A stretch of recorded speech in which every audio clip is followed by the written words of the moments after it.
Assalamualaikum warahmatullahi wabarakatuh. Hello, my name is Salma Alisha Sahdiya with NPM 234120046 from Accounting Class 23A Advanced Financial Accounting course. Here I will explain the material allocating the acquisition value into goodwill. Definition of acquisition and goodwill. Acquisition is the process of taking over one entity by another, where the acquiring company gains control of the acquired company. In accounting, these acquisition transactions are recorded using the acquisition method in accordance with PSAK 22, or IFRS 3. One important element that arises in this process is goodwill. Goodwill is an intangible asset that arises when a company is purchased for a price higher than its net asset value. That is, if a business is acquired at a price above its total assets and liabilities, the difference is recorded as goodwill in the financial statements. Benefits of goodwill. 1. Increase overall company value. Goodwill reflects the added value of a company that is not physically visible, such as good reputation, customer loyalty, well-known brands, extensive distribution networks, or management efficiency. 2. Boost investor and creditor confidence. The presence of goodwill in the financial statements shows that the company is able to attract market confidence and has made acquisitions that are considered strategic. This can be a positive signal to investors and creditors, as it shows that the company has a strong position in the market, valuable intangible assets, and good growth prospects. 3. Strengthening the company's competitive position.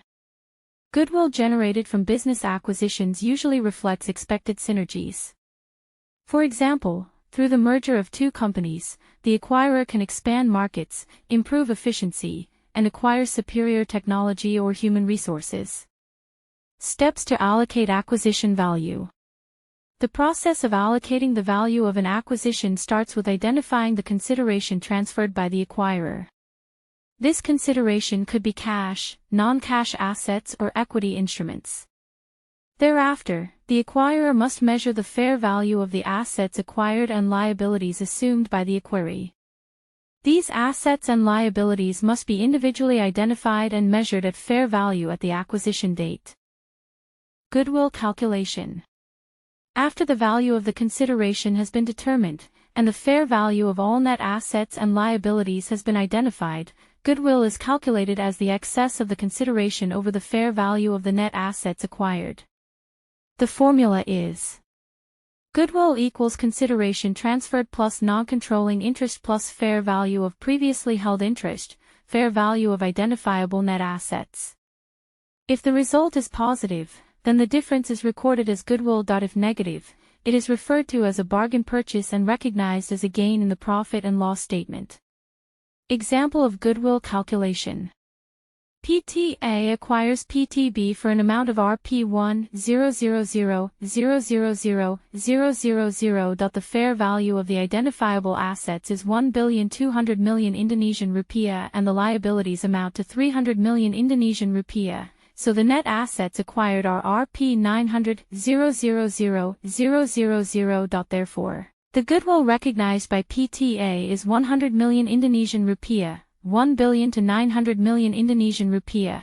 This figure reflects the additional value paid by PTA, possibly due to the reputation, customer loyalty, or business prospects of PTB.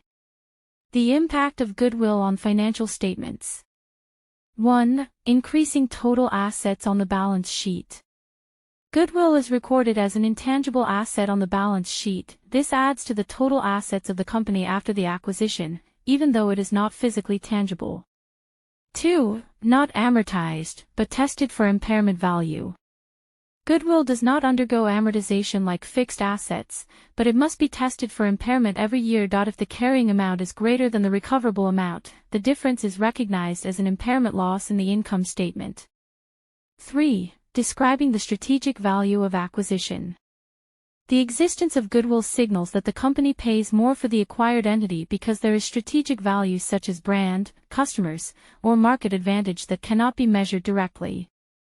That's all I can say about the material allocating the acquisition value into goodwill. Wassalamualaikum warahmatullahi wabarakatuh.